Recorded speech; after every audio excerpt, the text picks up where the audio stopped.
I'll never forgive my mom for what she did. I used to get really bad throat infections. It was so bad that my mom suggested I get my tonsils removed. I scheduled an appointment. The doctor said they needed to be removed, but that the surgery was risky because of my age.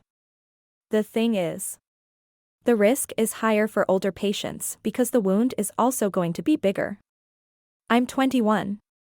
So I was already considered at risk. I decided to go ahead with it anyway. The surgery took place at the end of December last year. Afterwards, I was in a lot of pain, but all I got was ibuprofen. I felt that the nurses could have taken better care of me. I fainted twice, but they still discharged me on day 5. Once I got home, I couldn't eat or sleep.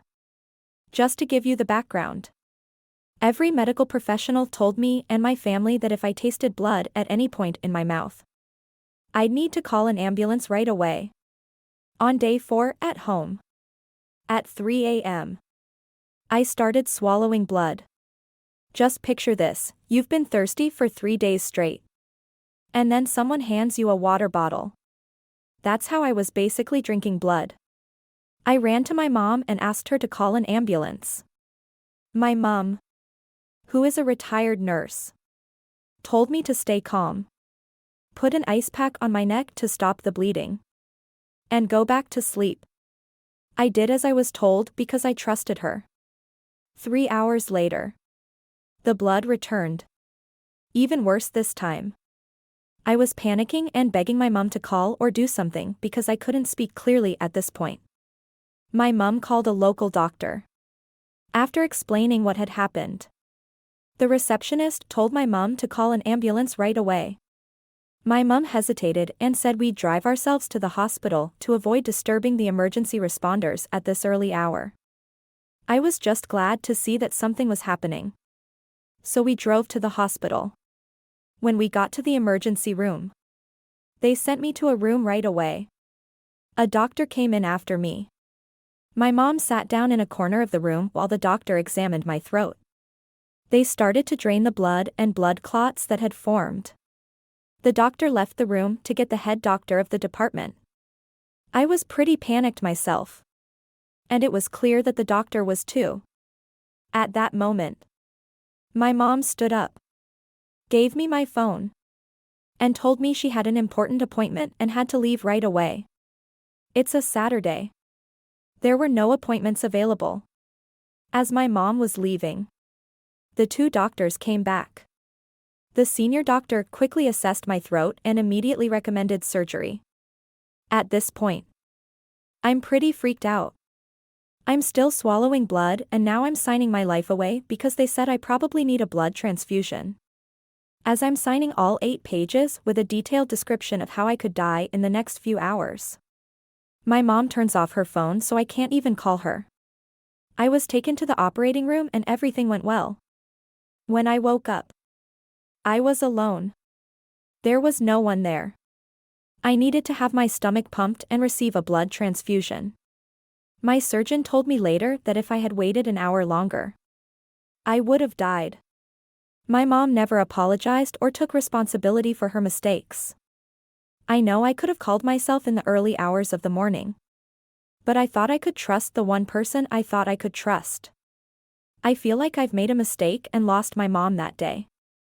I have a lot to think about because, as one kind Redditor pointed out, my anormal seems to be abuse to others. I grew up with it. Never knew different. So it's kind of hard to grasp right now. I will work with my therapist to find a way to talk with her about it or go no or low contact with her. Thank you again. Oh, and I'm moved out. I'm living a good 5-hour drive away from her, which I'm pretty happy about. I talked to her about it. The conversation went like this. I still think about January. The whole tonsil thing? Yes. Do you still blame me? Yes. Don't you blame yourself too? Of course I blame myself for not calling the ambulance myself and listening to you. Would have that made it so much better? Would have that really caused you less trauma? Yes. Well, shit happens. When you get to my age, you'll realize you'll also made mistakes. I can't do anything now. That's it, I guess. I have a therapy appointment very soon and I'll try to work through it. Thank you all for the advice. I'll think about my next step carefully. Oh, and I don't think this was about insurance money. They have enough of that as it is. I have a lot to think about because, as one Redditor pointed out, my normal seems to be abusive to others. I was brought up with it, so it was always the norm for me. It's a bit of a challenge to fully comprehend at the moment.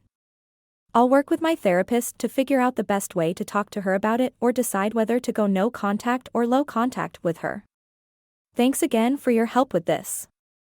Oh. And I've moved out.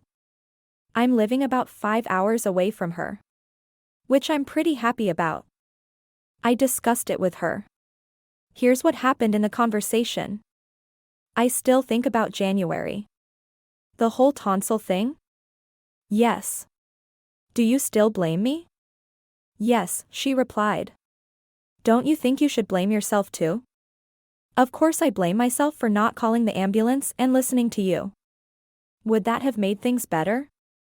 Would that really have caused you less stress? Yes. I know. Things happen. When you get to my age, you'll realize you've also made mistakes. I can't do anything now. That seems to be the end of it. I have a therapy appointment coming up, so I'll try to work through it. Thanks for the advice, everyone. I'll give some thought to my next step. I don't think this was about insurance money, as they already have plenty of that.